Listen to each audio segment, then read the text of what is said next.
그죠, 예. 뭐 다양한 수요에 따라서 또 다른 뭐 여러 가지 반도체를 만들어야 되고, 그래서 앞으로 이제 등장할 모든 것들에 이런 각 용도에 적합한 로직 칩들이 필요하기 때문에 또 뭔가 개발 비용도 줄이고 더 좋은 성능의 칩을 만들 수 있기 때문에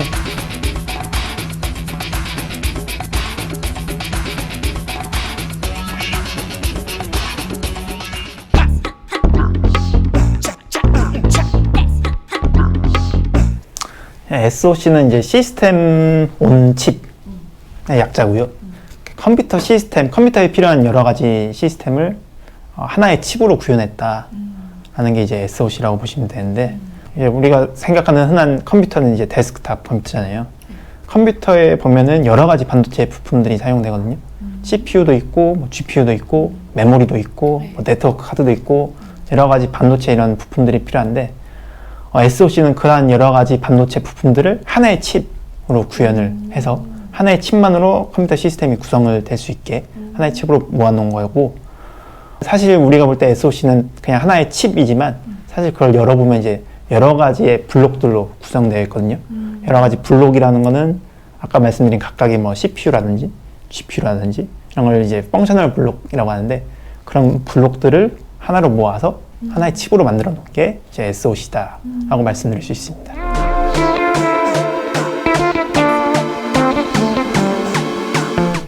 반도체 IP는 뭐 쉽게 말씀드리면은 하나의 칩을 만들기 위해 필요한 미리 설계되어 있는 뭐 설계 자산이다 라고 생각을 하시면 되고요.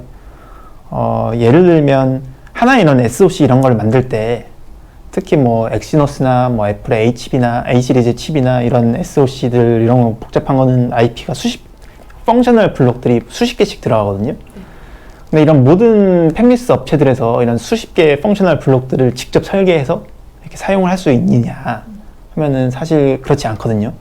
왜냐면 워낙 반도체라는 게 복잡하고 큰 사업이다 보니까.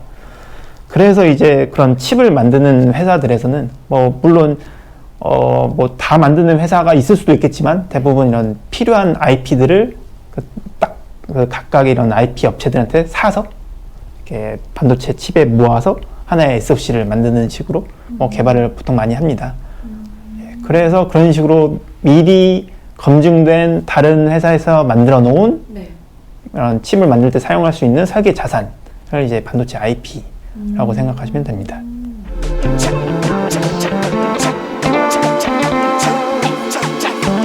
아무래도 이제 반도체가 점점 가면 갈수록 복잡해지니까 이제 하나의 회사에서는 그걸 감당하기가 어려운 상황이 됐기 때문에 그렇게 각자 전문 분야에 이렇게 집중을 해서 이렇게 분업화가 된 거라고 생각하고요.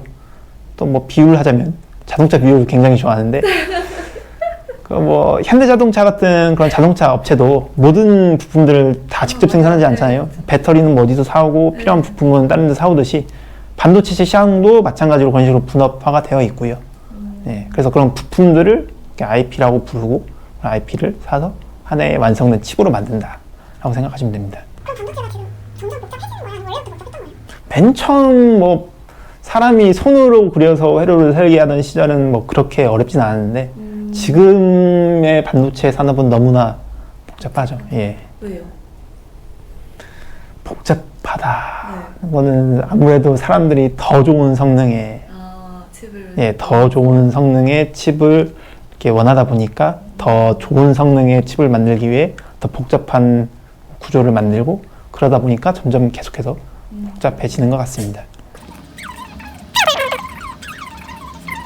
그죠, 뭐 다양한 수요에 따라서 또 다른 뭐 여러 가지 반도체들을 만들어야 되고 그러다 보니까 그 해당 분야에 전문된 특화된 회사들도 나오고 그런 식으로 분업화가 되는 것 같습니다.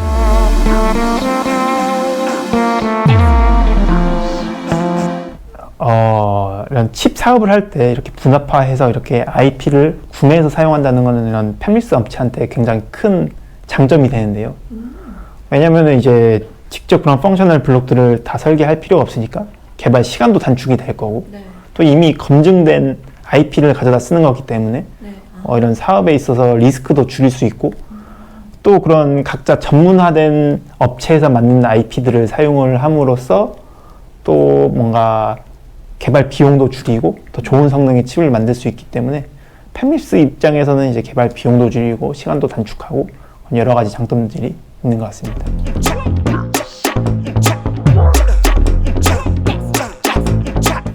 가장 대표적인 회사라고 하면 이제 ARM이라고 하는 유명한 회사가 있죠. 뭐 대부분의 AP나 이런 데 들어가는 그런 프로세서를 설계를 해서 라이센싱하는 ARM이라는 회사가 있고, 그 외에도 뭐 시놉시스라든지 뭐 이미지네이션이라든지 여러 가지 IP 회사들이 있습니다.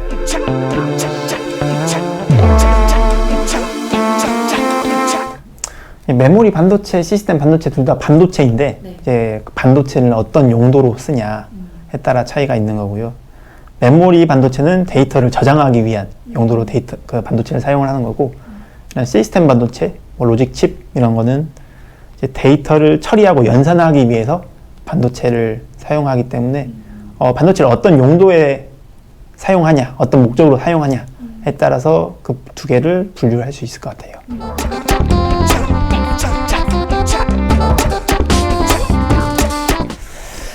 저는 이제 반도체, 특히 뭐 로직 칩 시장에서 로직 칩에 대한 수요가 더 증가할 거라고 생각을 하고요.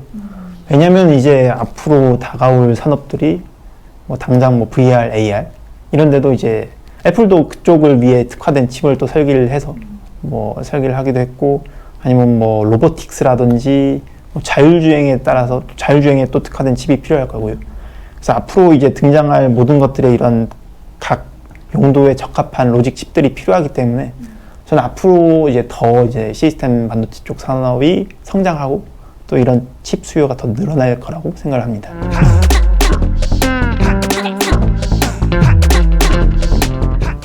아무래도 우리나라 이제 산업이 발전을 하면서 지금까지는 메모리 쪽 시장에 집중을 했기 때문에 메모리 반도체 쪽 산업이 먼저 성장을 했다고 생각하고요. 그렇지만 이제 우리나라도 시스템 반도체의 중요성을 깨닫고 또 요즘 보면 학생분들도 이쪽 반도체 설계 쪽에 관심이 많이 생긴 것 같거든요. 그래서 이쪽에 대한 투자도 일어나고 있고 또 이렇게 열심히 이렇게 공부하시는 학생들도 많기 때문에 지금은 아직 시스템 반도체 세계 시장에서의 점유율이 좀 낮지만 앞으로는 더 성장할 거라고 기대하고 있습니다. 네, 집중을 하고 또 우리나라의 훌륭한 엔지니어 분들이 많으시기 때문에 저희는 충분히 이제 성장 가능성이 있다고 생각을 하고 성장할 거라 생각합니다. 좋은 반도체는 좋은 엔지니어가 필요하나 봐요. 그죠. 아무래도 반도체 설계라는 게 네. 특히 설계라는 거의 매력은 설계는 정답이 없거든요. 왜냐면은 사실 건축도 설계잖아요. 그쵸.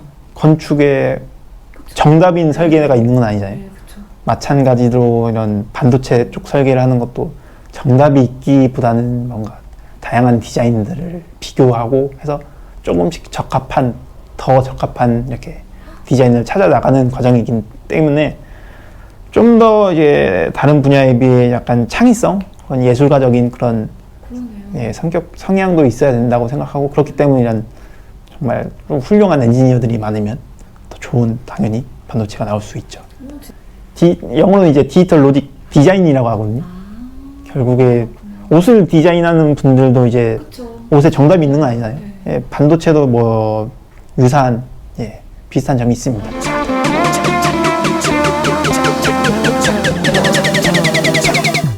네, 그쵸. 왜냐면은 팹리스 업체에서는 이제 결과적으로 좋은 칩을 만들어야 되는데, 좋은 칩을 만들기 위해서는 이렇게 좋은 여러 가지 필요한 펑셔널 블록들을 이렇게 사용을 해야 되고, 근데 이런 게 반도체 IP 시장이 커서 이렇게 좋은 IP들이 많이 있다 하면은 당연히 팹리스 업체에서는 더 좋은 칩을 더 빠르게 더 많이 만들 수 있기 때문에 이런 반도체 IP가 이런 반도체 특히 로직 칩 시장에 뭐 긍정적인 영향을 많이 주고 있다고 생각합니다.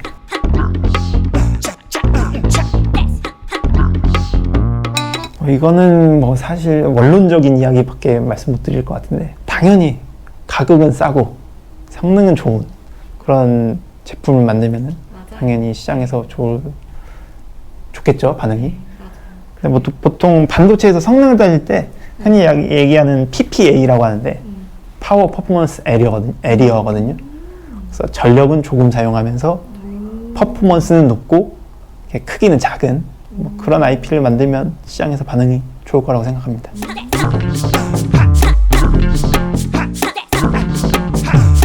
네, 저는 반도체 IP 시장이 아주 밝다고 생각하고요. 왜냐하면은 사실 뭐 많이 들어보셨겠지만 이제 로직칩 시장은 다품종 소량 생산 시장이거든요. 이 말은 이제 되게 다양한 종류의 반도체들을 만들어야 되는데 또 그런 반도체들을 만들려면 결국에 다양한 반도체 IP들이 필요하기 때문에 그런 반도체 IP의 수요가 앞으로도 높을 거라고 생각을 하고요.